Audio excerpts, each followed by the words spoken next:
Hello, everyone, and welcome to another edition of Political Power Ranker, where we track the movers and shakers and rule makers who lord over all of us, if you will. And joining me, as always, is Spencer Kimball, the director of polling at Emerson College out in Boston. Hello, Spencer. Chris, how are we doing today? I am doing great. It looks like you're doing well, too. We are back from being on the road for about 3 weeks, New Jersey and Virginia, where we had some amazing efforts with debates and some forum programming. So hopefully you political junkies out there were able to see some of that. But the most important thing is we have a new poll this week. And Spencer, what do we have? You did national polling this week. Tell us the top line here. Yeah, so let's pull it together, Chris, with our national poll. And we always start off with the approval rating of the president.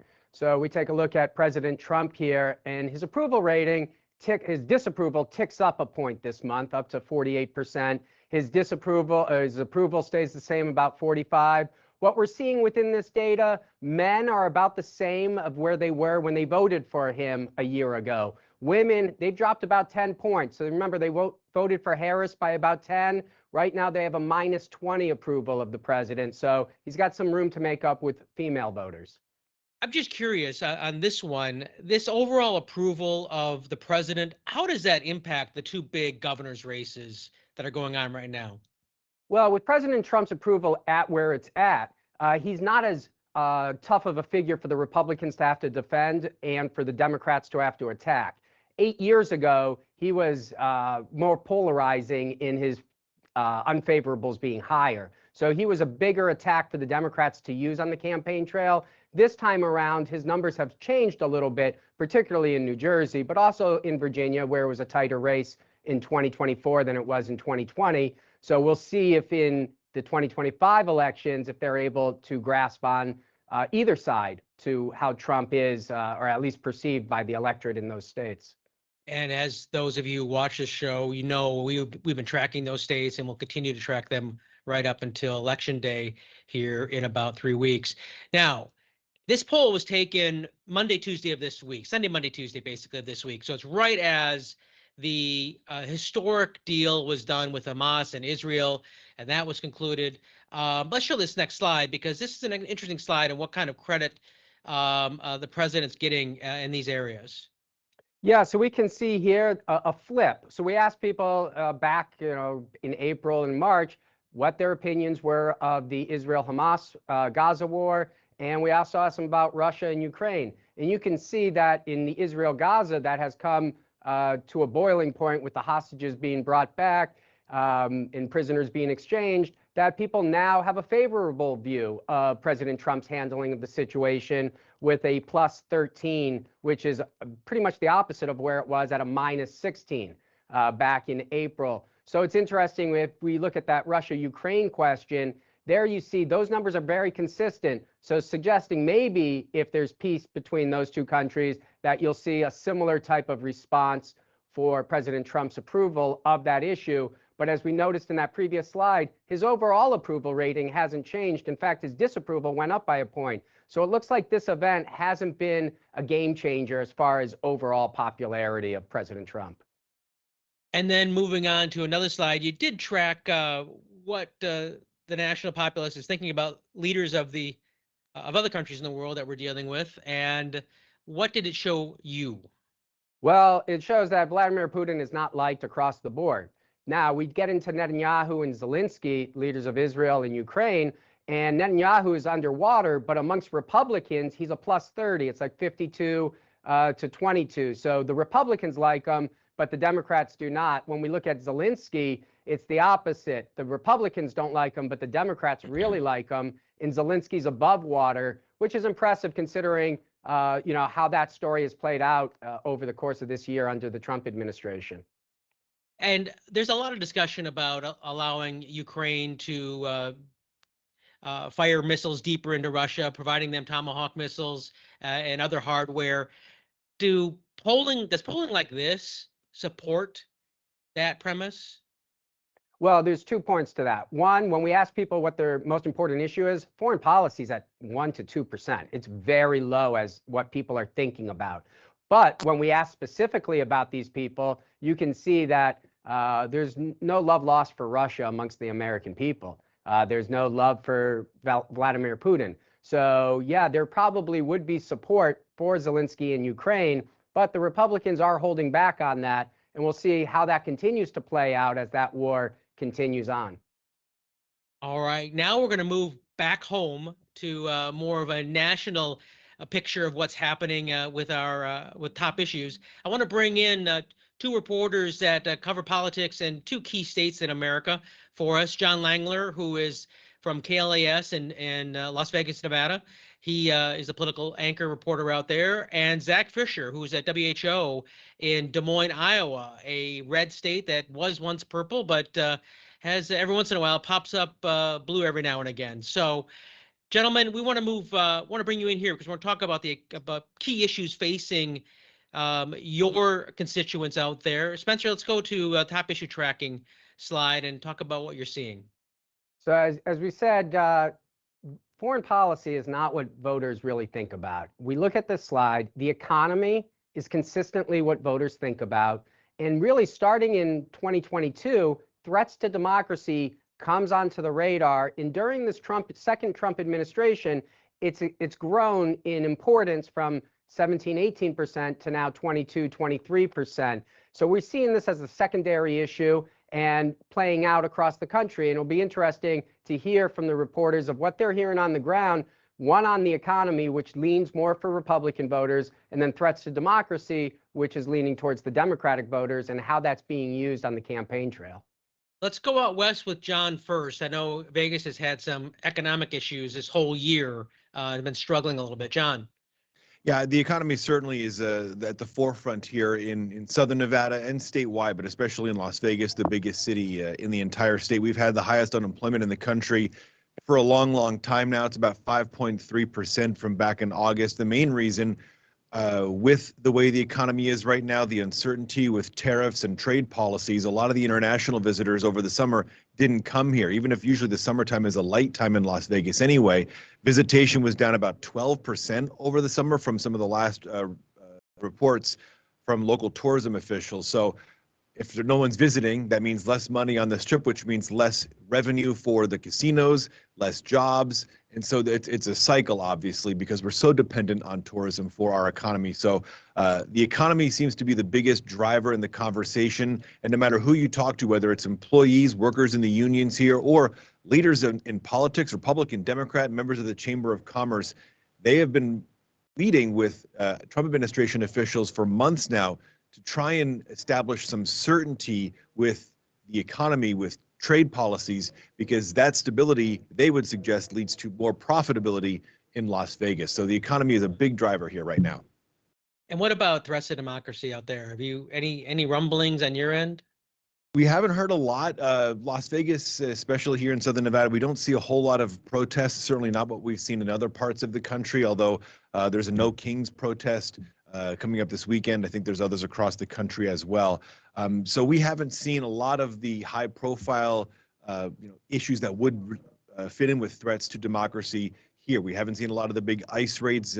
Southern Nevada has not been a focus of the Trump administration on that front. So from the folks I've been speaking to, whether in or out of politics, their focus has been very much on the economy. Zach, let's go to Iowa. Talk to us about what you're seeing economically there. We know soybeans is an issue, Yep. But what's the focus there on the economy and how people are doing? So want to start here at a look at the state level, looking at income tax. It's been a flat rate here for several years. You mentioned Iowa's a red state, so you've had several red administrations, conservative administrations getting conservative tax policy. A big issue here for voters continues to be property taxes. It was around election time last year, and at state level, you have state lawmakers looking to make some type of change to the formula that they use, which gets a little complicated when you're talking about property taxes. Digging through that legislation, it gets a little interesting, but that continues to stay number one in terms of economy, what voters are telling me. You mentioned soybeans. I've been talking with farmers over this summer. Yield looks great. The crops look great. They're excited about that. What they're not excited about is a lack of markets. So I've talked with Governor Reynolds here at Iowa. She knows, and she got candid with me saying, hey, it might be a tough harvest season here for farmers. while saying and to encourage the president to get some deals done with China, specifically with soybean, to be able to expand these markets, because it's something that local farmers, but then also these big corporation farmers do really need. So that's been a big talker for the economy over the summer. Definitely agriculture, as it always is here in Iowa. Threats to democracy, mentioned No Kings protest. There is one coming up here this Saturday too as well. So I would say that has been one of the main drivers for the progressive, the liberal base here in the state, and maybe that's pushing them out to vote. That also bleeds in a little bit to immigration here in the state. You had 3 weeks ago, almost to the day now, the former superintendent of the Des Moines Public School District, Ian Roberts, was detained, arrested, and charged by ICE, having a weapons charge as well. So those issues are bleeding a little bit together. So you have a conundrum, I guess, where, being anti-ICE, against these raids, it's bleeding into not be so much as a partisan issue, as this is the largest public school district in the state. So immigration is kind of coming to the forefront here, certainly in central Iowa. And Spencer, you have a breakdown in demographics of these issues. Let's go to that slide. And it's kind of interesting what you're seeing here. Well, to John's point, it's younger people that are concerned about the economy. And if Vegas is a younger city, then you're going to see that issue popping up. In older communities, the threats to democracy. So you get up to the 60-year-olds and those over 70, we are living longer. And we see that's what they're concerned about. So financially, they feel okay in the economy, but they're more concerned on the threats to democracy. So that age breakout is interesting. I mean, if you look at education in that chart, you'll see it's almost at 1% or lower of those over 40. So those 18 to 39, they care about education, and then it kind of falls off of people's agendas. Threats to democracy is a fairly new issue, though, for voters to deal with. And it'll be interesting to see how it plays out over the course of not just this year, but the midterm election cycle. It kind of replaced abortion from 22 and healthcare from 2018. One other thing I was looking at, Spencer, if we can just look at this graphic a little closer. We go back to that graphic. The housing affordability for 30 to 39-year-olds really pops to 18%. And you couple that with economy. I mean, they kind of go together. That's a big honking deal.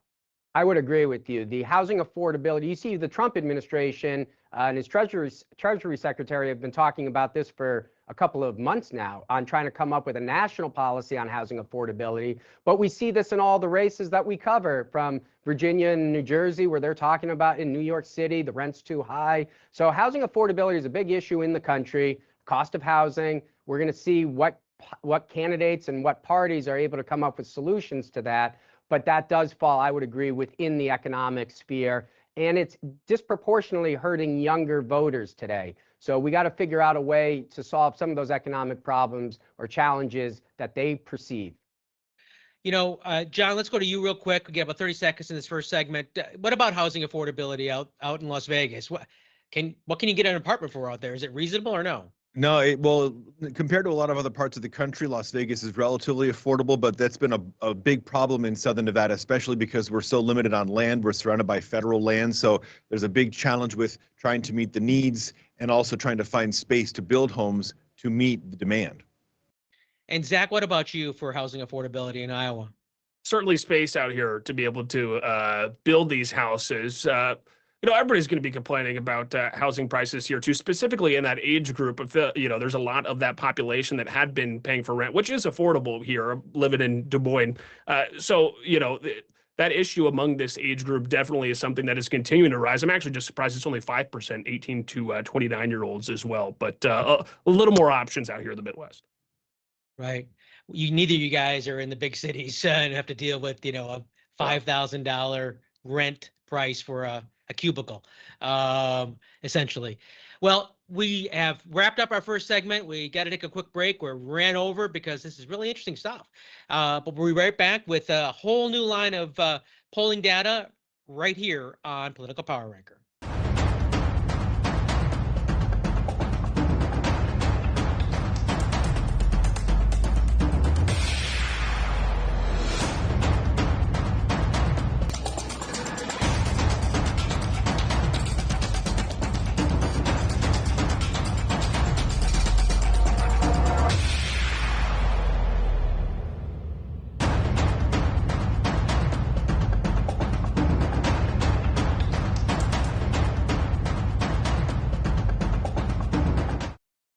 Welcome back to Political Power Ranker, where we're talking national polling numbers with Emerson College Polling Director Spencer Kimball. Joining us from Iowa, Des Moines, Iowa, Zach Fisher, and joining us from Las Vegas, Nevada, John Langler. Both of these guys are political anchors for their respective television stations.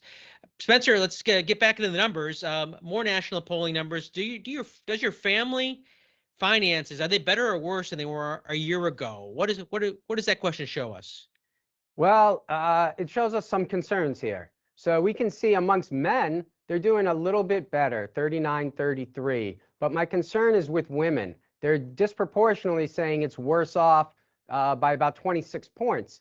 So remember back in that approval rating slide, we said, hey, the male vote is approving Trump about what we saw in 2024, but the female has dropped 10 points. This may be the reason that the economy for females at this time seems to be more of a challenge, at least perceptually, amongst the voters.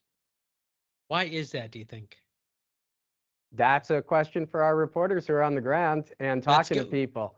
Let's go to the reporters. Zach, any thoughts there? Any an analysis on why?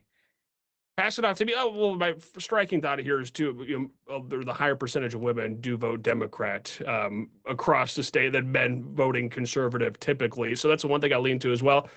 Looking at grocery store prices, I know eggs have gone down just in general, but prices overall, I look at this data as, do you feel good when you're checking out at the grocery store?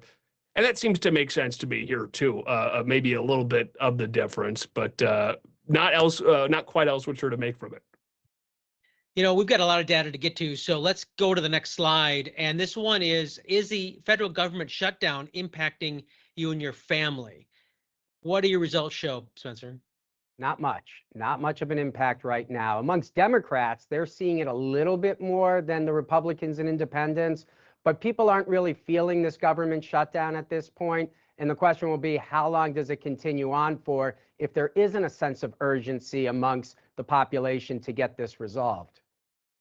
Let's go back to John in Las Vegas. Huge federal government presence out in Nevada. More than the state's largest landowner is the government. Yeah. How has the shutdown impacted, residents out there? So I think the reaction is somewhat the same, that it hasn't had a huge impact yet from folks we've talked to, but a lot of people are waiting for it to have an effect when the paychecks maybe don't start coming through. You mentioned not only is it the government, we have the Air Force Base here, Nellis Air Force Base. There are so many government contractors here. If that money gets held up in the conflict in Capitol Hill, down the line, there might be more of an impact if this stretches out longer. But so far, folks are trying to make the best of it that we've been able to determine. But, for families that are struggling, especially people that are serving, times are tight and money is tight, and any sort of a holdup in paychecks really could hurt them down the line. Yeah, yes, it can. Everyone, a lot of people live paycheck to paycheck, and we understand that. Let's go on. We got data coming from everywhere, Spencer. Next slide. Would you support the Democratic candidate or Republican candidate on the ballot? This is your ballot test for the parties. So this is, and we're going to have a nice little conversation here because John and Zach, they are in two different states with 4 congressional seats. One has 4 Republicans, one has 3 Democrats, and we're going to see what happens in these midterm elections. But these early polls show a slight lean to the Democrat, but a very competitive midterm elections nationally. And obviously redistricting is an issue that voters are talking about, and we'll see what the districts look like for voters to vote in. But this number suggests a competitive midterm election to start off. Zach, let's go to you. What are you kind of sensing in Iowa when it comes to these races? You got a couple of them coming up here, big ones. Yeah, in my opinion, this is going to be the most interesting election coming up here in Iowa for a while. You have a statewide race, the governor race, where Governor Reynolds is not seeking re-election. So you assume that the congressional district for Congressman Rady Feenstra is running for that seat. He appears to be the Republican frontrunner, although he has not officially announced. And then a side note, too, Senator Joni Ernst not running. So you have the Congresswoman from Iowa's 2nd District, Ashley Hinson, seeking that seat, and she's off to a good start fundraising wise. So Democrats in the state are actually feeling pretty good about the governor election. I would say Hinson has a lot of name recognition versus some Democrat opponents in that race. But the governor election, the state auditor, only statewide elected Democrat, he's been campaigning here for the last 6 months or so. Been to several town halls of his. And what I found interesting is it's not necessarily partisan issues that he's talking about that would, rally a base around, whether it be LGBTQ issues, whether it's issues of women's health care, abortion rights. He's talking about dinner plate issues. He's talking about education. That's kind of a game plan, a map that some Democrats have been following, whether they're running for a congressional seat or whether they're looking for a seat in the Iowa State House. So there seems to be a different game plan that the Iowa Democrats are rolling out. And as obviously we know, midterms are more advantageous to the minority party. So we'll see if Democrats, a win for them is gaining one of the 4 congressional districts, right, since it's all red right now. John, you've got a governor who's just going to wrap up his first term running again. And you've got, some competitive, at least one competitive congressional seat. And the Republicans, I've always been eyeing all of them out there. Yeah, they've tried, certainly. There's one Republican congressman up north, Mark Amodei, but down here in southern Nevada, 3 Democrats. And you mentioned the gubernatorial race, Republican incumbent Joe Lombardo race running against the Democratic Attorney General, who's currently in office, Aaron Ford. That really shapes up to be probably the most interesting race right now for the upcoming election. As for the congressional races, I think a lot of the eyes are once again on Congressional District 3 here. Democrat Susie Lee has won the last 2 or 3 elections by just 10,000 votes or so each time, but she has held on to her seat. One of the challenges for Republicans has been finding an electable Republican to run against her. They have tried different kinds, whether someone who is very hardcore supporter of Mr. Trump, President Trump, someone who is maybe a little more moderate. Neither of them have worked. There are 8 people who have entered the race right now on the Republican side, and they're from all over the place. It'll be a very interesting primary. The race for Congressional District 1, also Democrat Dina Titus has that seat right now. There are 2 of 5 Republicans that do have some name recognition in southern Nevada, but again, it's going to be trying to cut through the noise in the primaries to get through to that general election. Spencer, one of the numbers we just showed everyone begged for me the question. So if it's kind of 50-50 right now, well, 44-43, if you will, on, where people are leaning. So it's really close. I wanted to look back, and you had the numbers to 18, 21, and 25 to get a sense of, where we were in the race. And, is there an harbinger of where we're going to head in the next year? And what do you think based on your numbers from the past polling? Yeah, having the chance to reflect back on our previous work, you can see we had the Dems up by 5, the Republicans up by 7 about this time, and both polls end up going better for the Democrats by about 3 or 4 points. So when I look at this number with the Dems up 1, it looks, based on the track record, it probably leans towards the Democrats winning by 3 or 4 points, which would be plenty of points to take back the House. Remember, it's only going to take maybe 3 seats to flip the House. So it's going to be very competitive. That's why the redistricting is happening. But it looks right now, even though it looks close, in the past, it looks like it has leaned back towards the Democrats. And if that trend continues, that would be good news for the Democrats to be able to win back the House. Senate's a different story. And the whole Jenga game of what's, where the congressional districts are going to line up. Oh, my goodness. The whole country is could be tossed up in the air and jumbled based on the Supreme Court and what California and Texas are doing, Indiana, Missouri, and the list goes on and on. So, all right, we have to take another quick break. We'll be right back with our favorite segment, Who's Up and Who's Down. And Spencer is going to leave the country and point to who's up and who's down here in just one moment.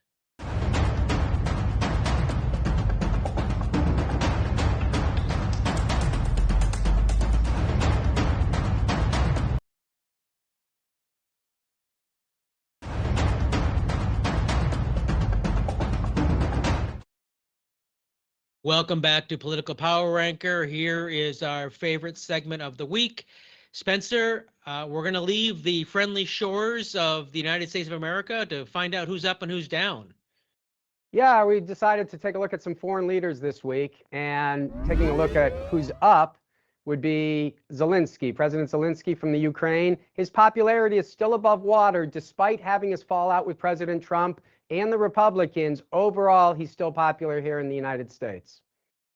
And who is down? Bum, bum, ba, bum. Well, President Putin of Russia, his popularity is very low. He has no base of support across any of the age groups, demographics, single digits. So I don't see much of a rally for his country from the American people, which is probably good news for Ukraine. And you know what? I'm going to go with peace as being up for peace in the Middle East. I just think that's an awesome thing. Now, I do want to go to our reporters because they've got their own very micro view of the world in their cities and states that they live and work in. John, let's go to you first. You have an up and down? Well, let's not say up and down, but maybe just a yes and no. Getting back to the government shutdown, we have two Democratic senators, Senator Catherine Cortez Masto and Senator Jackie Rosen, again, both Democrats, but they have split on voting on whether to continue the government shutdown. Senator Catherine Cortez Masto is one of two Democrats to vote with Republicans to try and get the government reopened, while Senator Jackie Rosen has voted to continue the shutdown, fighting for those Affordable Care Act subsidies. So not an up and down necessarily, but just sort of an unusual split between two senators who usually vote together. And let's go to Zach Fisher in Iowa. Des Moines, Zach, do you have an up and down? We'll do a soft up. So for the up, looking at potentially Democrats trying to establish some type of first in the nation, trying to get some grounding underneath them to whatever the national party sees fit for this upcoming midterm election. Whatever's a good indicator for them of, hey, there are some winnable votes there in the state. Talking about Iowa's 3rd congressional district. That's typically the one that is most purple. The last time a Democrat had actually held that seat was in the midterms during President Trump's first term. So looking at that, a soft up, yet to be determined here, still a year out. And what's down, just agriculture markets in general, talking with a lot of farmers, like I mentioned earlier in the show, that they're concerned about market access, where they're going to be able to sell their crops to, looking for these tariff wars to settle down a bit and hopefully some market expansion coming in the long term. They all tell me, hey, it could be good in the long term, but short term, it's hurting their pockets and hurting their bottom line at the end of the day. Gentlemen, thank you very much for joining us. You know, next week we're looking at California, Spencer, and Katie Porter just did an interview with Inside California Politics anchor Nikki Lorenzo, trying the Mea Culpa route and with her viral videos that went crazy last week, and we'll see if that works. And we'll look at Prop 50 as well, right? You got it. Both those issues are on the table. Awesome. All right. Thank you very much, everyone. Another edition of PPR is in the books. We'll see you next week.